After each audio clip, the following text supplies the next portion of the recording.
नमस्कार, आप देख रहे हैं जवाब तो देना पड़ेगा और आपके साथ में विजेंद्र सोलंकी।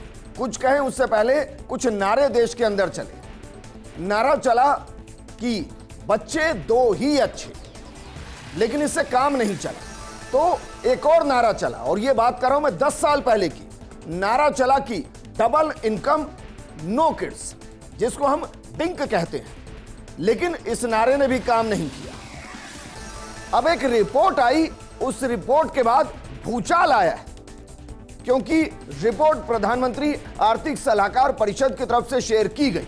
इसमें बताया गया है कि इस्लाम दुनिया में सबसे तेजी से फैलने वाला धर्म है, मुसलमानों की आबादी सबसे तेजी से बढ़ी है, और जिस रफ्तार से मुस्लिम पॉपुलेशन बढ़ रही है, 2070 तक इस्लाम मानने वालों की संख्या दुनिया में सबसे ज्यादा होगी, और ये ईसाई धर्म को बहुत पीछे छोड़ दी। दरअसल PEW प्यूक रिसर्च सेंटर की ये वो रिपोर्ट थी, जिसमें कहा गया कि 2060 तक पूरी दुनिया में मुसलमानों की आबादी 2015 के मुकाबले 70% बढ़ जाएगी और 3 बिलियन के आसपास मुसलमान होंगे। 2015 में मुस्लिम पॉपुलेशन 1.8 बिलियन थी। साल 2010 में मुस्लिम आबादी वाले देशों में इंडोनेशिया, पाकिस्तान और भारत टॉप 3 में शामिल थे। प्यू रिसर्च के मुताबिक साल 2030 तक इंडोनेशिया को पीछे छोड़ते हुए पाकिस्तान सर्वाधिक मुस्लिम आबादी वाला देश बन जाएगा। वहीं रफ्तार रही यही तो 2050 तक पाकिस्तान भी पीछे छूट जाएगा और पूरी दुनिया में भारत में सबसे ज्यादा मुसलमान होंगे। हालांकि इसके बाद भी भारत में सर्वाधिक आबादी हिंदुओं की ही होगी। साल 2011 की जनगणना के मुताबिक भारत में 17.22 करोड़ मुस्लिम हैं, जो देश की आबादी का 14.2% है, लेकिन इस आंकड़े को आए 13 साल बीत चुके हैं। 2021 में जो सेंसेक्स की रिपोर्ट आनी थी, वो रिपोर्ट आई नहीं, और 2023 के आखिर तक देश में मुस्लिम की कुल आबादी 20 करोड़ तक पहुंचने का अनुमान बताया गया। भारत उन देशों में शामिल है जहां मुस्लिम पॉपुलेशन सबसे तेजी से बढ़ रही है। देश की बहुसंख्यक हिंदू आबादी की तुलना में यह दर काफी ज्यादा है। सवाल यह है कि क्या वाकई में इसी तरीके से अगर पॉपुलेशन बढ़ती रही तो कौन कौन सी समस्याएं सामने आएंगी? आज बात इसी मुद्दे पर।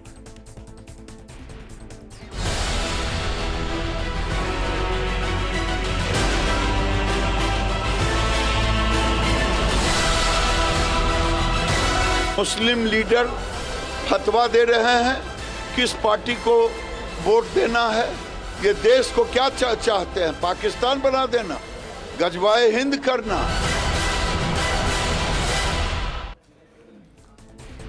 देश में चुनाव चल रहे हैं और चुनाव के बीच में वोट जिहाद का मुद्दा पहले ही गरमा चुका है, और वोट जिहाद के साथ अब गजवाए हिंद की बात फिर से होने लगी। लेकिन क्या वाकई में मुस्लिम पॉपुलेशन का बढ़ना देश के लिए खतरा है? अगर खतरा तो किस मायने में है? इस पर बात करने के लिए हमारे साथ बेहद खास पैनल मौजूद है। हमारे साथ मौजूद हैं शैलेंद्र गुर्जर, बीजेपी प्रवक्ता हैं। हमारे साथ मौजूद हैं कांग्रेस के प्रवक्ता भरत मेघवाल, वीएचपी के प्रवक्ता अमितोष पारीक हमारे साथ हैं, और राष्ट्रीय मुस्लिम महासभा के अध्यक्ष सैयद साहिब आलम जी हमारे साथ हैं। सैयद साहब, पहली टिप्पणी आपसे इस रिपोर्ट पर। क्या आपको लगता है कि भाई पॉपुलेशन का बढ़ना अगर खतरनाक है तो वो किस नजर से है?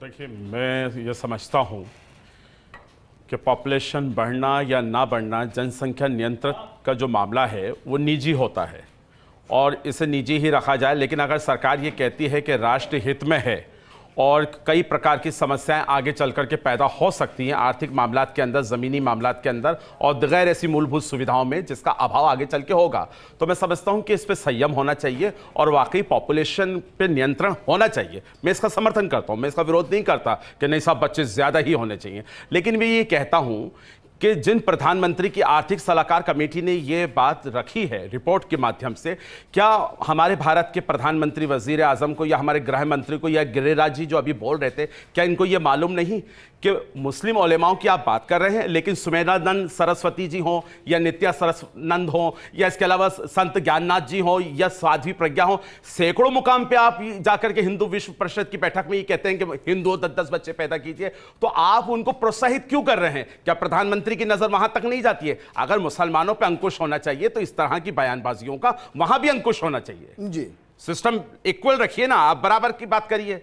आप इस तरह से नहीं कर सकते कि बड़े बड़े आयोजनों के अंदर आप वहां उनको प्रोत्साहित करें और फिर पीछे से आप आकर के पर्दे साहिब के पीछे आलम जी, बस मैं वैसे ही पूछ रहा हूं क्योंकि आप बहुत ज्यादा पढ़ते हैं और आपके पास आंकड़े होते हैं। जरा बताइए, मुस्लिम लगभग 20 करोड़ के आसपास हैं इस वक्त? बेशक, बिल्कुल है ना सर? बिल्कुल।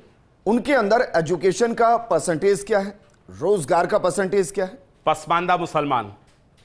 सच्चा समिति की रिपोर्ट का यह हवाला कहता था जिस वक्त मनमोहन सरकार थी कि देश में मुसलमानों के हालात आज दलितों से भी बदतर है। शिक्षा के अंदर हम पिछड़े हुए हैं, रोजगार के अंदर हम पिछड़े हुए हैं। अब्दुल चाय वाला, अब्दुल पंचर वाला, इस तरह के तो मुखातिब होते हैं, तो वाकई चिंता का विषय है। तो मैं ये नहीं कहूंगा कि मुसलमानों की शान के लिए बच्चे 10-10 पैदा कीजिए। मैं उन उलेमा इकराम पे, उन मौलानाओं पे भी ये कहना चाहूंगा कि आप इस तरह की बयानबाजी से बाज आइए। आपका तो बयान होगा, लेकिन खतरे का जिक्र कर रहा था ना सर जी, जिस खतरे का जिक्र कर रहा था, वो खतरा दरअसल यही है बिल्कुल कि आपके जब बच्चे पैदा होंगे, हमारे बच्चे पैदा होंगे, रिसोर्सेज एक दिन में पैदा नहीं होते हैं। बेशक बच्चे 9 महीने में पैदा हो जाते हैं, बिल्कुल। रिसोर्सेज नहीं होते सर। नहीं होंगे। और जो आपने कहा ना कि ये निजी मामला है, बिल्कुल निजी मामला नहीं है। नहीं, मैंने ये कहा भारत के लोग के लिए निजी मामला है सर, कि हम रखिए। भारत के लोग जब बच्चा पैदा होता है ना इस लाइन के साथ, तो उस लाइन से लेकर और मृत्यु तक ना जाने कितने करोड़ रुपए सरकार खर्च करती है उसके वेलफेयर के लिए।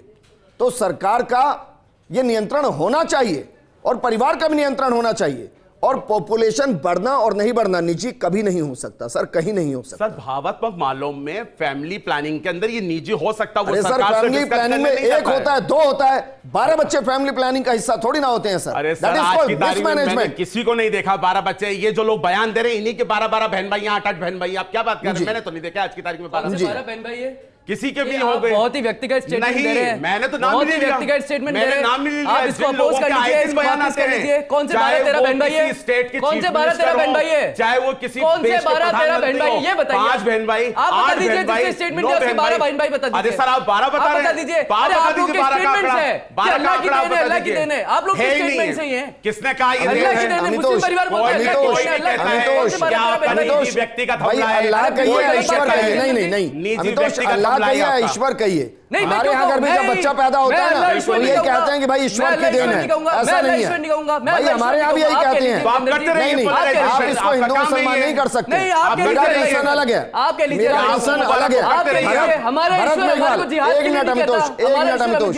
भरत, मेरा सवाल गंभीर है। अगर 75 साल बाद भी एक पूरी की पूरी पॉपुलेशन, एक पूरा का पूरा तबका अगर अनएजुकेटेड रह गया, अगर उनको यह लगा कि जितने हाथ उतने रोजगार और उस चक्कर में बच्चे पैदा होते चले गए, तो क्या ये आपकी सरकार का फेल्योर नहीं रहा? देखिए, पहले तो मैं ये बात कहना चाहूंगा विजेंद्र जी कि आज हम जिस रिपोर्ट पर बात कर रहे हैं, 2011 के अंदर जनगणना होती है और 9 साल बाद 15 में वो रिवील होती है और 9 साल बाद जब 3 चरण के चुनाव हो गए उसके बाद प्रधानमंत्री समिति द्वारा इस रिपोर्ट को पब्लिश किया जाता है और लोगों को सिर्फ परसेंटेज के आधार पर भ्रमित किया जाता है। आपने अभी बात कही कि किस तरीके से वृद्धि हुई। मैं आपको बताना चाहता हूं कि जिस परसेंटेज की आप बात कर रहे थे उसमें एक है प्रजनन दर, कि किस तरीके से उसमें गिरावट आई। उसका मैं परसेंटेज बता देता हूं। 1992 में 4.4, इसका मतलब अगर एक महिला औसतन 5 बच्चे पैदा करती थी, वो 2011 में आके 2.6 हो गया। मुस्लिम में, हिंदू में वो हो गया 3.3 से 2.1, क्रिश्चियन में हो गया 2.9 से 2.0।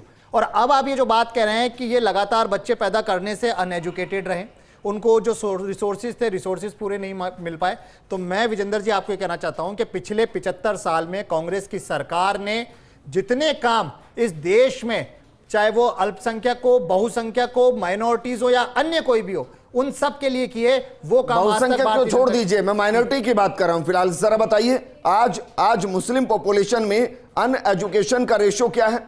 अनएम्प्लॉयमेंट का रेशो क्या है बताइए जरा। आज मुस्लिम पॉपुलेशन 140 करोड़ में से 23 करोड़ है और 23 करोड़ में से आज मैं आपको बता दूं कि मोर देन 40 to 50% अच्छे एजुकेटेड लोग हैं जो बढ़िया इंस्टीट्यूट में पढ़ने जा रहे हैं, जो अपना बिजनेस कर रहे हैं, जो सेल्फ एम्प्लॉयड है। बात सिर्फ मुस्लिम, क्रिश्चियन, जैन, ईसाई, आपके आंकड़े को साहिब आलम नहीं मानेंगे, देश तो कैसे मानेगा? और आपने प्रजनन दर का जिक्र किया, एक ग्राफिक जरा चलाइए। 1951 से लेकर और अभी तक किसकी कितनी पॉपुलेशन बढ़ी है, और ये हम नहीं कह रहे हैं, ये सेंसस जनगणना के आंकड़े कह रहे हैं। जरा चलाइए कि भाई किस 10 साल की जो रिपोर्ट आई उसमें कितना बढ़ा।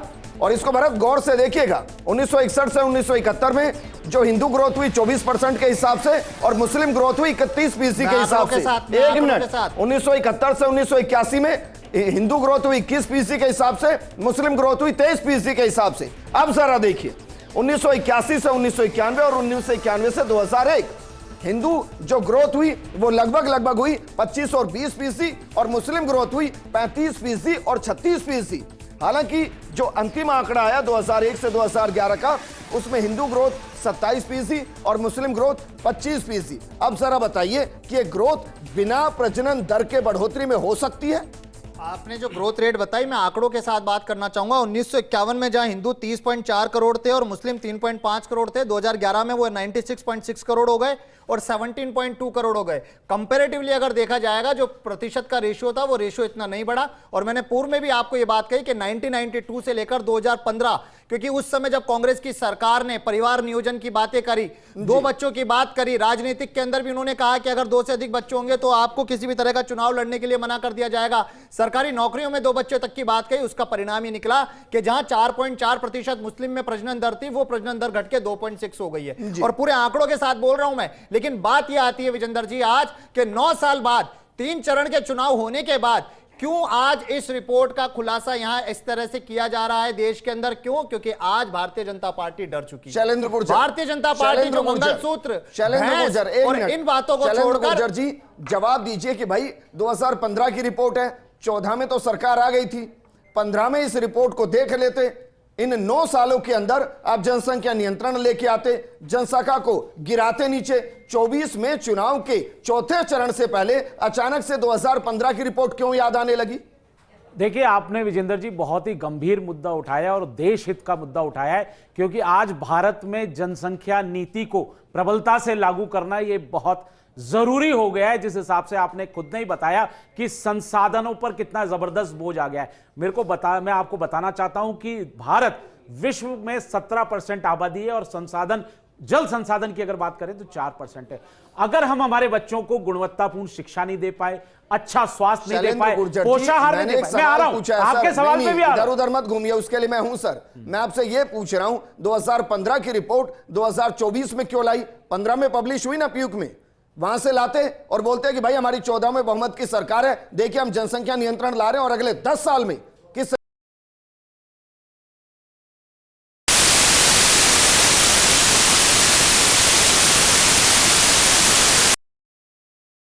देखिए, ये चुनाव की बात ही नहीं है, ये आंकड़े इटसेल्फ बताते हैं कि 1951 में और आज 2021 में 22 में क्या प्रतिशत बढ़ा है। 24 में याद मैं आपको बताऊं, अगर कोई जनसंख्या नीति लेकर आया ठोस तो 2000 में लेकर आए गए थे माननीय अटल बिहारी वाजपेयी की भारतीय जनता पार्टी सरकार, राष्ट्रीय जनसंख्या नीति 2020-2000। उसके बाद से आपने देखा हमने कोशिश की, हमने किस तरह से कोशिश की कि शिशु मृत्यु दर कम हो, मातृ मृत्यु दर कम हो, प्रजनन दर पर हम सकल प्रजनन दर है उसको हम स्टेबल कर सकें। लेकिन आज आपके आंकड़े बताते हैं, अरे सर ये झुठला नहीं सकते। ये कांग्रेस पार्टी, दर्शकों को कह रहा हूं भाई मेरे आंकड़े अधूरे हैं। अधूरे इसलिए हैं क्योंकि 2011 से 2021 का आंकड़ा मेरे पास नहीं है और मैं नहीं बता सकता कि किसकी कितनी ग्रोथ बीते 10 साल में हुई है और उनमें 10 साल यूपीए की सरकार थी, 2011 में जनगणना हुई, तब क्यों नहीं निकाली है इनके युवराज ने? क्यों नहीं आदेश दे दिया मनमोहन सिंह जी को?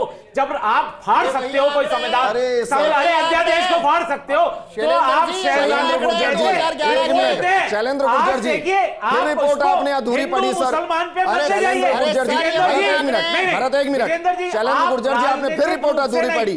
भाई जो आंकड़े हैं, अरे सर भारत का ज्वलंत मसला है, ऐसे मुद्दे नहीं बनते हैं शैलेंद्र गुर्जर जी। किस तरह से शैलेंद्र गुर्जर जी ऐसे मुद्दे नहीं बनते सर। या तो 2021 की रिपोर्ट दीजिए और कहिए कि भाई 25% से बढ़कर मुस्लिम पॉपुलेशन जो ग्रोथ रेट है वो 48 पहुंच गया है और हिंदू पॉपुलेशन कम हो गई। सेंसेक्स आप लाएंगे नहीं। 2011 में तो हिंदू पॉपुलेशन ज्यादा है। काल में हम जनगणना करने वाले थे लेकिन कोरोना काल के कारण नहीं कर पाए। कितने साल हो गए सर? अब 4 साल हो गए। 4 साल कम पड़ते हैं सेंसेक्स के लिए। अगली बार आपको हिंदुस्तान की जनगणना भी सामने आएगी, किसका कितना प्रतिशत है वो भी सामने आएगा, पूरा डाटा सामने आएगा। जिस हिसाब से आर्थिक परिषद ने बताया, आप बढ़ोतरी की बात करो तो अरे सर बढ़ोतरी भी नहीं है ना, क्या करें बताइए। बढ़ोतरी क्यों नहीं है भाई? 2011 का आंकड़ा मेरे पास है ऑफिशियल। आप बताइए 2011 का ऑफिशियल आंकड़ा मेरे पास है सर। तो आप उनको अच्छी शिक्षा दे पाएंगे क्या? हम तो चाहते हैं मुस्लिम भाई शैलेंद्र गुर्जर हमारे जी, उनको, अरे सर यहाँ भारत की बात हो रही है। अच्छा पोशाक, शैलेंद्र गुर्जर जी,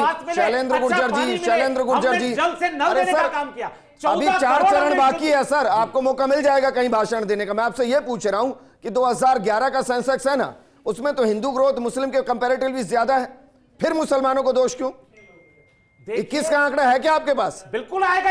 अरे है क्या सर? अभी नहीं है ना। ऑफिशियल आंकड़ा क्या है हमारे पास? कोरोना काल में जनगणना नहीं हो पाई, अब ऑफिशियल आंकड़ा 2025 में अमितोष एक मिनट सर, एक मिनट अमितोष भाई, अगर मेरे पास तो ऑफिशियल आंकड़ा 2021 का 11 का है, और 11 ये बता रहा है कि Hindu population as compared to Muslim population ज्यादा बढ़ी है। बिल्कुल है। फिर हम ये क्यों कह रहे हैं भाई खतरा है? विजेंद्र जी, सबसे पहले तो क्लियर कर लेते हैं, अगर सच्चर कमेटी का यहाँ पे जिक्र हुआ और उसके बाद हम आगे बढ़ते हैं, तो ये बात क्लियर है कि हिंदू पॉपुलेशन स्टेबलाइज पॉपुलेशन पे चल रही है, लेकिन मुस्लिम पॉपुलेशन राइज और स्प्रेड हो रही है। इन दोनों में अंतर है। अगर आप सच्चर कमेटी की बात करेंगे तो सच्चर कमेटी ने 2006 में कहा था कि मुस्लिम पॉपुलेशन जो है वो नेशनल एवरेज के हिसाब से बढ़ेगी, लेकिन आप देखिए कि आज की रिपोर्ट जो आ रही है तो मुस्लिम पॉपुलेशन डेमोग्राफिक चेंज करते हुए बढ़ रही है। 2015 की रिपोर्ट, आज की कोई जो भी आज की हम बात तो आज ही कर रहे हैं, तो जो भी है पॉपुलेशन ग्रोथ हो रही है, शेयर किया गया पॉपुलेशन तो शेयर करना मतलब आपके सामने तो लाया गया है ना। Sharing can not deny the fact कि ऐसा नहीं हो रहा है। शेयरिंग करके तो हो गया कि मुस्लिम पॉपुलेशन ग्रोथ हो रही है। हम ये कह रहे हैं कि निजी मामला नहीं है। पॉपुलेशन कंट्रोल बिल की बात करते हैं, हम जनसंख्या नियंत्रण बिल की बात करते हैं, कानून की बात करते हैं। अब रशिया चाइना को क्यों भूल जाते हैं जहां पे सिंगल डिजिट से डबल डिजिट हो गई? हम यूरोप का एग्जांपल क्यों भूल जाते हैं जहां पे बोला गया था विदाउट शॉर्ट्स विदाउट कॉन्क्वेस्ट हम इसको इस्लामिक स्टेट बनाएंगे? आप बांग्लादेश को क्यों भूल जाते हैं जहां पे जब लिबरेशन करा था बांग्लादेश का 6 साल बाद वहां पे हिंदू पॉपुलेशन कम होकर मुस्लिम पॉपुलेशन बढ़ गई, लेकिन जब बांग्लादेश के अंदर हम बात करके इस्लामिक रिपब्लिक बना दिया जाता है बांग्लादेश को, हम वो क्यों भूल जाते हैं? हम क्यों भूल जाते हैं? एक मिनट विजेंद्र जी, भाई सॉल्यूशन बताइए ना। सॉल्यूशन बताते ना, पॉपुलेशन कंट्रोल बिल लाया जाएगा। से चलता है क्यों? पॉपुलेशन कंट्रोल बिल लाने में क्या दिक्कत है? 2019 में जब पॉपुलेशन कंट्रोल बिल की बात करते हैं तो हम ये सॉल्यूशन की बात कर रहे हैं, हम यही तो बात कर रहे हैं। हम यही तो बात कर रहे हैं कि पॉपुलेशन बिल कंट्रोल बिल आना चाहिए। तो हम यही कह रहे हैं पॉपुलेशन कंट्रोल बिल लेके आना चाहिए, पॉपुलेशन जनसंख्या नियंत्रण कानून लेके आना चाहिए। उसका तो साहिब आलम भी विरोध नहीं कर रहे। हाँ तो हम नहीं कह रहे हैं, लेकिन मैं विरोध कर रहा हूं इस बात का कि निजी नहीं है, स्वागत है। समझी साजिश है। अरे कमाल कर रहे हैं। बिल आया, उसमें जनसंख्या का भी एक चैप्टर होगा, जनसंख्या नीति भी आएगी, क्योंकि भारत के संसाधनों को इस तरह से दुरुपयोग नहीं किया जा सकता। आज अगर हम हमारे बच्चों को अच्छी शिक्षा, अच्छा स्वास्थ्य, अच्छा हमारे का मतलब अच्छा पर्यावरण, हमारे का मतलब हमारे बच्चे जो भारत के बच्चे हैं, हाँ, भारतीय बच्चे हैं, बताइए। उसमें हम बिना भेदभाव के, जिस तरह से भारतीय जनता पार्टी की माननीय प्रधानमंत्री नरेंद्र मोदी जी की योजनाएं चल रही है ना, बिना भेदभाव, बिना वर्ग के, बिना समुदाय के भेदभाव के, वैसे ही हम भारत के बच्चों के लिए शुद्ध जल हो, शुद्ध खाना हो, शुद्ध स्वास्थ्य हो, शुद्ध पर्यावरण हो, वहां तक हम विचार कर रहे हैं। लेकिन उसके लिए सवाल पर आइए ना, मेरे सवाल पर आइए। मैं कह रहा हूं कि वो आएगा, यही तो बता रहे हैं, यूसीसी में जनसंख्या का एक चैप्टर है, निश्चित तौर पर शैलेंद्र गुर्जर जी, शैलेंद्र गुर्जर जी, भाई शैलेंद्र गुर्जर जी, देश की एक इंटेलिजेंस होती है ना, और डाटा शेयर होता है या नहीं होता? होता है ना डाटा शेयर, अंतरराष्ट्रीय स्तर पर डाटा शेयर होता है। मैं ये कह रहा हूं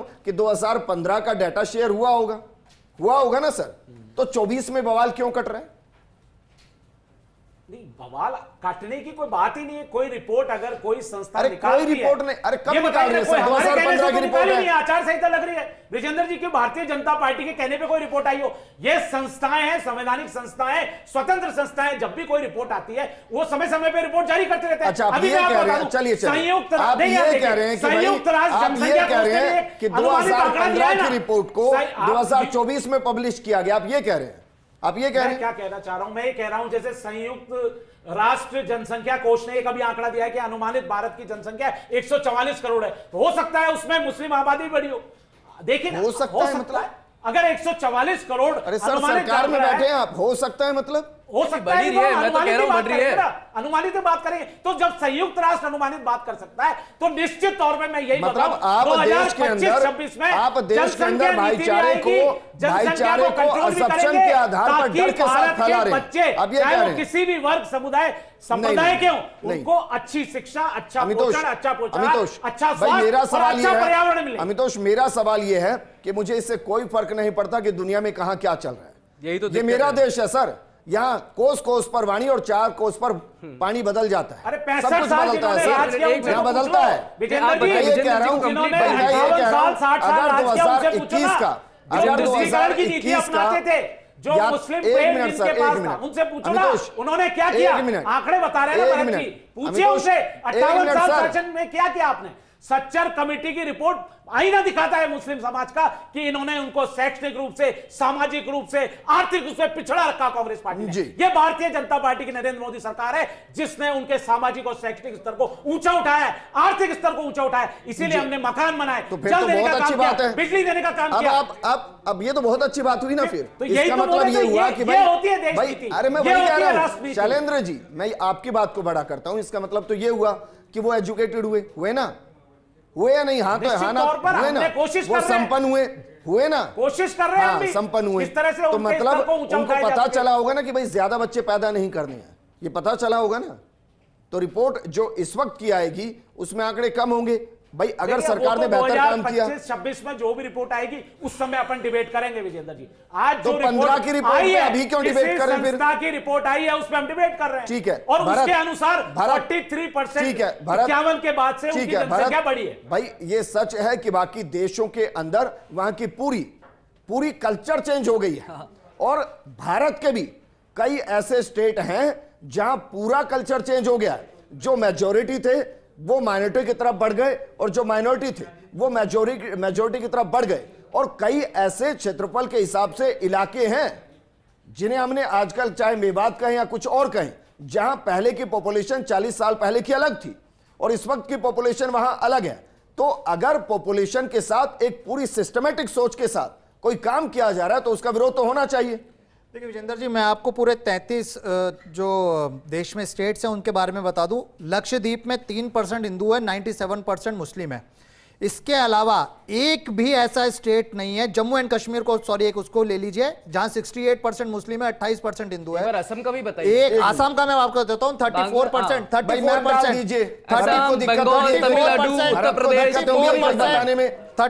रिसर्च करके आए हो ना, वो आप जम्मू कश्मीर और लक्षद्वीप करके आए हो। 34% पूरे देश का संख्यक नहीं है। टोटल 3 संख्यक का दर्जा खत्म आ जाइए इधर, आ जाइए। टोटल 3 भरत जी, अरे सर, जम्मू कश्मीर में हिंदू माइनॉरिटीज में, भारत में इकबाल आ जाइए, आ जाइए मैप पे आ जाइए।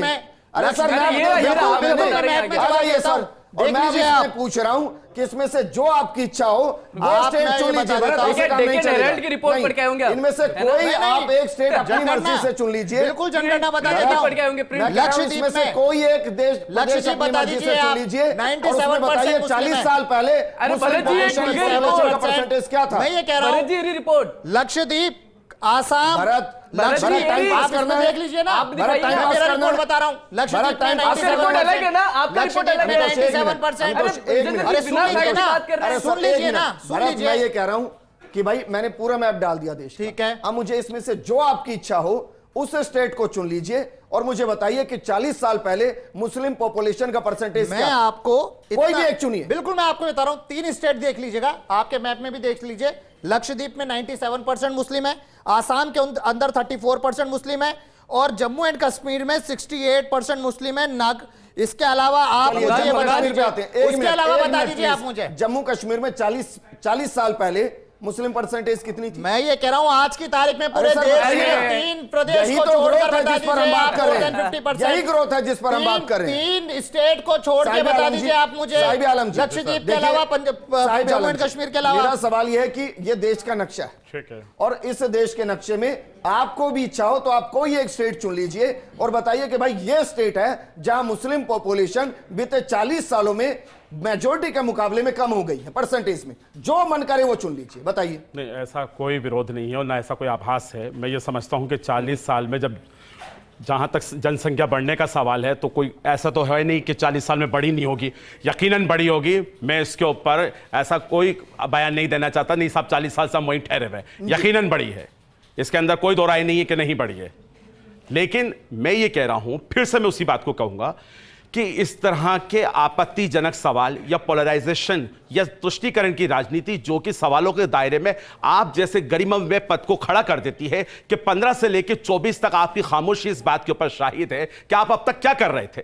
क्या वाकई 3 चरण के चुनाव के बाद में आपको यह डर सताने लगा है कि इस तरह की बात करी जाए और हिंदुओं का मसीहा बना जाए? तो आप बनना बंद कर दीजिए ना। आप मुसलमानों को भी उसी दर्जे में रखिए और हिंदुओं को भी इसी दर्जे में रखिए। हमें कोई मतलब नहीं है कि वहां कौन बढ़ रहा है कौन घट रहा है। मैं फिर अलग जाऊंगा। साहिब आलम साहब, क्या प्रधानमंत्री की जो सरकार की योजनाएं हैं वो हिंदुओं के लिए, मुसलमानों के लिए? सर वो सबके लिए हैं, सबके लिए है ना, बेशक। लेकिन जो सवाल है, जो कटाक्ष हैं, वो सिर्फ मुसलमानों के लिए क्यों कि ये बढ़ रहे हैं? सर ये बढ़ रहे हैं, ये जो चुपता है ना कि ये बढ़ रहे हैं, बाकी वो लोग घर बैठे हैं क्या? नहीं तो मैं वही कह रहा हूं ना कि अगर सरकार जनसंख्या नियंत्रण कानून लाती है, स्वागत तो है, सब स्वागत करें, सब स्वागत करें और यूसीसी के साथ आएगा। क्योंकि इस मैप में एक भी मुझे शायद स्टेट नहीं लगेगा जो 40 साल में जहां Muslim population as compared to Hindu नहीं बढ़ी होगी। बिल्कुल बढ़ी। और इसलिए मैं कोई डिबेट इस पर नहीं कर रहा। मेरा सवाल यह कि आगे उसमें एक बैलेंस रहे। डर बैलेंस को लेकर है, तो उसका समाधान क्या है? तो सर आप तक उपाय क्यों नहीं किए गए? बता रहे ना, 10 साल तक उपाय क्यों नहीं किए गए? जब पॉपुलेशन कंट्रोल ड्राफ्ट आया कमीशन का यूपी के अंदर में, उसको अपोज करा गया। अभी जैसे हमारे प्रवक्ता जी ने कहा, स्कॉलर, इस्लामिक स्कॉलर ने कहा कि मेरा निजी मामला है, जहां निजी राय जाती है, जहां निजी राय जाती है, वहां पर संवैधानिक चीजों का विरोध हो जाता है। आप यूसीसी की बात करते हैं देश के लिए, उसका विरोध हो जाता है। आप सीए की बात करते हैं देश के लिए, उसका विरोध हो जाता है। तो मेरी बात सुनिए विजेंद्र जी, बात हो रही है कि आप लाइए, लेकिन स्टेक होल्डर्स की राय के साथ में लाइए। मैं नहीं बोला सर, प्लीज देखिए, आप बोले मैं नहीं बोला। घर में आप रसगुल्ले लेके जाएंगे ना तो भी उसका विरोध हो जाएगा कि भाई मुझे कुछ और खाना था। किसका? आप देश चला रहे हैं, रसगुल्ले की बात नहीं है, ये एक भारत चला रहे हैं। क्या 370 देश से नहीं हटी? क्या उसका विरोध नहीं हुआ? विजेंद्र जी इतने छोटे उदाहरण से नहीं हटी। सुनिए, अरे सर आप ये चाहते हैं बिना विरोध के सेक्युलर विपक्ष को खामोश कर दिया जाए, अंधा गूंगा बहरा कर दिया जाए और ये तानाशाही करें। ये लोग चाहते हैं। ट्रिपल तलाक पर कानून नहीं आया ना सर, विरोध हुआ, लागू हुआ ना। मुझे बताइए, ट्रिपल तलाक के ऊपर में कितनों को मान लिया गया? कितनों ने इसका विरोध किया? सरकार को लग रहा है कि देश के वेलफेयर के लिए जनसंख्या नियंत्रण कानून जरूरी है तो लाइए ना। बिल्कुल आएगा, क्यों नहीं आएगा? 2 स्टेट में इसका कमीशन ड्राफ्ट हो चुका है। उत्तर प्रदेश की भी आप कर लीजिए और असम की भी बात कर लीजिए। उत्तर प्रदेश के अंदर में population control stabilisation welfare bill 2021 में आ चुका है और असम के अंदर में पॉपुलेशन कंट्रोल स्ट्रेटेजी आ चुकी है। और यही एग्जांपल है कि देश धीरे धीरे अगर उन बिल को लेके आ रहा है, यही सोचते हुए ला रहा है कि राष्ट्र हित में। आप मुझे एक बात बताइए, जहां जहां मुस्लिम पॉपुलेशन बढ़ी है विजेंद्र जी, एक भी ऐसी कंट्री बता दीजिए जो इस्लामिक कंट्री जहां पे सेक्युलर हो? कोई सेक्युलर नहीं है। विरोध इस बात का, ये निजी नहीं, ये राष्ट्र हित का मामला है। और अगर मैं इसको निजी मानता हूं तो जैसे हमारे इस्लामिक स्कॉलर ने कहा था शुरू में, स्वामी दयानंद सरस्वती, मुस्लिम खतरा है। मैं कब कह रहा हूं खतरा है? मैं कह रहा हूं जो निजी मानते हैं वो राष्ट्र हित की बात क्या कर रहे हैं? आप बताइए, इनने कह दिया निजी है तो राष्ट्र हित की बात क्या हो रही है? स्वामी सरस्वती का बयान आया, स्वामी शब्दानंद को किसने मारा था? का बयान आया, रिपोर्ट आई है, रिपोर्ट पर बवाल नहीं होना चाहिए, रिपोर्ट पर सॉल्यूशन की बात होनी चाहिए। और अगर वाकई में ऐसा लग रहा है कि पॉपुलेशन अनकंट्रोल होने से संसाधन मिनिमम रहेंगे तो जितनी जल्दी हो जनसंख्या नियंत्रण कानून आना चाहिए और पूरे देश के लिए आएगा। ऐसा नहीं है कि हिंदू के लिए आएगा, मुसलमान के लिए आएगा, सिख के लिए आएगा। विरोध हर कानून का होता है, लेकिन अगर जो राष्ट्र हित में है उसको लाना चाहिए। इस रिपोर्ट पर इसलिए थोड़ा सा सवाल है क्योंकि 15 की रिपोर्ट है और देश की जनसंख्या को लेकर सेंसेक्स 2021 का सामने नहीं आया। बीते 14 साल का सेंसेक्स देश का किसी के सामने नहीं।